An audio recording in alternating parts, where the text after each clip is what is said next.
আজকের দিনটা অনেক স্পেশাল একটা দিন ছিল আর সকালটাও শুরু হয়েছিল ভীষণ মিষ্টিভাবে। কারণ একে তো বছরের প্রথম দিন, তার উপরে আমার সোনা মায়ের জন্মদিন আজকে। এই দিনেই আমার সোনাটা পৃথিবীর আলো দেখেছিল আর আমার কোলজুড়ে এসেছিল ছোট্ট একটা পরী। তো তারই জন্মদিনের কথা মাথায় রেখে আমরা আমাদের বাসায় ছোটোখাটোভাবে একটা খাওয়া দাওয়ার আয়োজন করেছিলাম। এই জন্য সকালবেলা তাকে তুলে আমরা আমাদের রান্নাবান্না কাজকর্ম শেষ করে ফেলেছি আর এই করতে করতে সন্ধ্যা লেগে গেছিলো। সন্ধ্যাবেলায় সবাই মিলে বাড়ি ডেকোরেশনের জন্য কিছু আয়োজন করছিল। আর এই যে বেলুন টেলুন ফোলাতে গিয়ে আমার রুমের অবস্থা একেবারেই জঙ্গল বানিয়ে ফেলেছে তারা। আপনারা আবার ভাববেন না এটা কোনো জঙ্গলে বসে আছে, এটা আমার ঘর। আমার মেয়েটাও ভীষণ আনন্দের সাথে তাদের সাথে খেলা করছিল। ওইদিকে সব কাজকর্ম শেষ করে ওর বাবা লেগে গেছে ডেকোরেশনের কাজে। আর ওর মামামের কাছে মেয়েটা আমার সাজুগুজু করছে। ও তো ভীষণই সাজতে পছন্দ করে, আপনারা এর আগেও দেখেছেন। কোনো নড়াচড়া নেই, একদম মনোযোগ দিয়ে সাজুগুজু করছে। আর এইদিকে আবার আমাদের সাজানো কমপ্লিট হয়ে গেছে।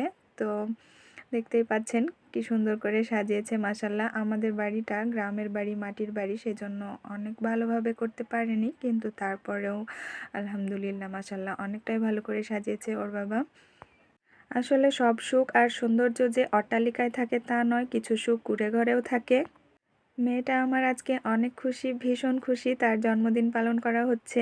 আসলে ওর ভাষায় এটাকে বলে হ্যাপি ডুডু।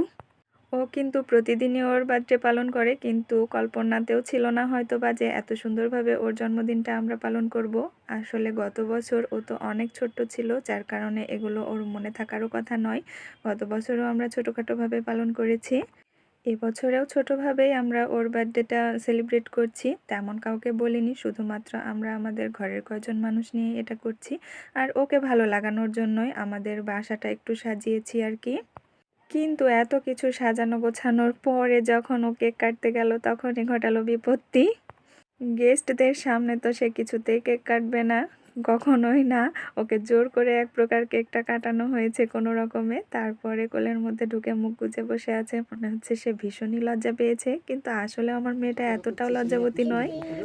আজকে যে কেন সে এমন করলো সেটা আমি নিজেও বুঝে উঠতে পারিনি। তবে যাই হোক, সব শেষে যখন সবাই ঘরের মধ্যে ঢুকে গিয়েছিল, ভেতরে চলে গেছে নিজের নিজের জায়গায়, তখন কিন্তু সে একা একাই কেক কাটছিল আর সবাইকে খাওয়াচ্ছিল, আনন্দ করছিল। আমার মেয়েকে ঘিরে আমাদের সব কিছু। আমরা সবসময় চেষ্টা করি আমাদের সামর্থ্যের মধ্যে ওকে সবটুকু সুখ এনে দিতে আর খুশি রাখতে। সবাই ওর জন্য দোয়া করবেন যেন ও অনেক ভালো থাকে, সুখে থাকে এবং সকল মনের আশা পূর্ণ হয়। আল্লাহ যেন নেক হায়াত দান করেন। আমার মেয়েটা কেক কাটার পরে সবাইকে খাওয়াই দিচ্ছিল। আমাকে খাওয়ালো, ওর বাবাকে, নানুকে, নানিকে, মামামকে, দাদিকে, দাদুকে, সবাইকে, ফুপুকে খাওয়িয়ে দিয়েছে। একে একে সবাইকে খাওয়াচ্ছিল, কিন্তু তার আগে সবার মুখে দেওয়ার পরে ঝটপট নিজের মুখে দিচ্ছিল। বুঝতে পারলাম কেকটা ওর ভীষণ পছন্দ হয়েছে। আর ও কিন্তু একা একাই বলছিল হ্যাপি বার্থডে আরিবা বুড়ি, আরিবা বুড়ি। জীবনের সকল না পাওয়ার মধ্যে সর্বশ্রেষ্ঠ পাওয়া হচ্ছে আমার মেয়েটা আমার জীবনে। আমার পুরো পৃথিবীটা জুড়েই যেন শুধুই আমার মেয়ে আছে আর অন্য কিচ্ছু নয়। আমার সকল অপূর্ণ স্বপ্নগুলো আমি ওর মাঝেই দেখি, আমার সকল চাওয়া পাওয়া আমি ওর মাঝেই যেন পূরণ করতে পারি, সেটাই দেখি আমি সব সময়।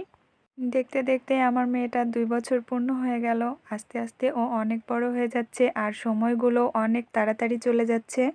তাকে ঘিরে আমার এই সকল ব্যস্ততাগুলো একদিন সব শেষ হয়ে যাবে, কিন্তু তার এই দুষ্টু মিষ্টি আদর, চলাফেরা সবকিছুই যেন আমার স্মৃতির পাতায় জমে রবে। চাইলেও আর ছোট্ট ছোট্ট হাত দুটো দিয়ে আদর নিতে পারবো না, কারণ সে তো তখন বড় হয়ে যাবে, নিজের মতো ব্যস্ত হয়ে যাবে। আর তাই তো তখন কখনো কখনো মনে হয়, মা তুমি বড় হও না, অনেক ছোট্ট থাকো, অনেক ছোট্ট, সব সময় এমনই ছোট্ট থাকো। এরকমটাই কেন জানি আমার মনে হয়, হয়তো বা সকল মায়েরই এরকমই মনে হয়। তাকে ঘিরে সকল ব্যস্ততায় একদিন শেষ হয়ে যাবে, শুধু রয়ে যাবে তার এই মিষ্টি মুহূর্তগুলো আমার স্মৃতি।